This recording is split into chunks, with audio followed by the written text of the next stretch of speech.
She is bringing to life the untold stories of Latinx Hollywood icons, inviting us all to celebrate the contributions of incredible yet sometimes overlooked figures in history. Here to share more about her solo show, Overlooked Latinas, is actor and writer Tina D'Elia. Hi, Tina. Hi, Rachel. Nice to meet you. Thanks for having me. You. Yes. Okay, so another solo performer. Yes. Fabulous story that you're telling here. Tell us about Overlooked Latinas. Yes. Well, this is set 4 years in the future. There's two fabulous Latinx queer characters.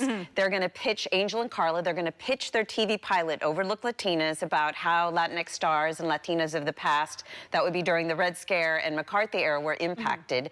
And they get the green light, but they have to have Rita Hayworth in the show.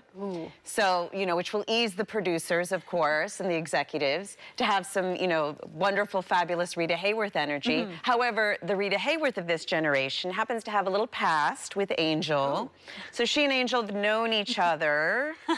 And Angel and her wife, Lena, that is the Lena Horne of this generation, are not so happy about Carmelita being Rita Hayworth in the show, so there's a little bit of a love triangle. Meantime, the Latinas that I'm playing of the past, Dolores Del Rio, Rosario Rivaletes, and Lupe Velez, as well as Ramon Navarro, the very famous gay Latino silent film star, they all are impacted in different ways. Rosario Rivaletes, excuse me, is really impacted, I think, the most because she was part of the famous film Salt of the Earth by Bieberman, Herbert Bieberman, who was part of the Hollywood 10, so he was jailed, and Rosario played the most powerful Latino we would have ever seen in our history of film. So this migrant Latino warrior, this labor activist, this mother, she stands up, she fights for labor rights, and because she played this character, she was arrested and deported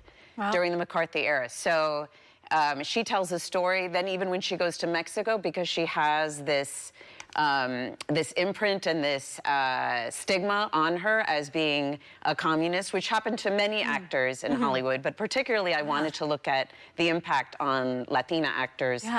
She was banned from film in Mexico, and she actually went to do theater with Bertolt Brecht in Berlin. Dolores Del Rio, who has had many male and female lovers, so she was a closeted bisexual woman. Not closeted, of course, to those that knew her. She also had to go back to Mexico and spend time not doing film in the United States for a while, tried to do some theater in different places. Sometimes folks would go to Europe. And then Lupe Velez, I feel, she was definitely impacted by the Red Scare and also the lack of bodily autonomy that women had. And when she was pregnant and her fiance would not marry her, she was felt like she was between a rock and a hard place. And a lot of people know that during the height of her career, she died by suicide. But she very much wanted to be a mother, and she was pregnant. And so I feel like by doing this story captured in a telenovela, queer bedroom farce where characters are running around and, you know, Angel's wife wants to find somebody that's her sperm donor, and Carmelita wants to get back with Angel, and, you know, the producer's trying to hold it together, and Carla, you know, Carla, the managing director, is trying to keep everybody together, but they're shoving a lot of cookies in their mouth and trying to keep down the stress.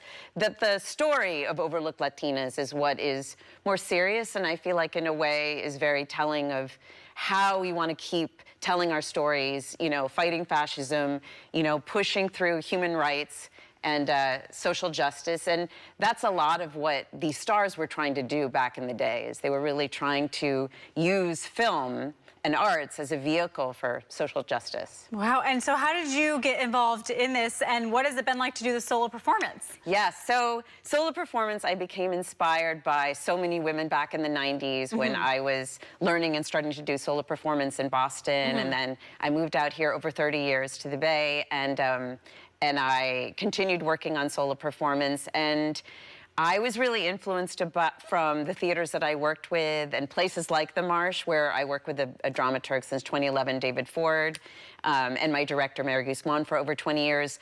I became really influenced around pulling up history from the past, but then many artists, like when I was studying solo performance in the 90s, Lily Tomlin, Anna DeVere Smith, Whoopi Goldberg would do a lot of character work, and I realized that was my genre, especially in comedy.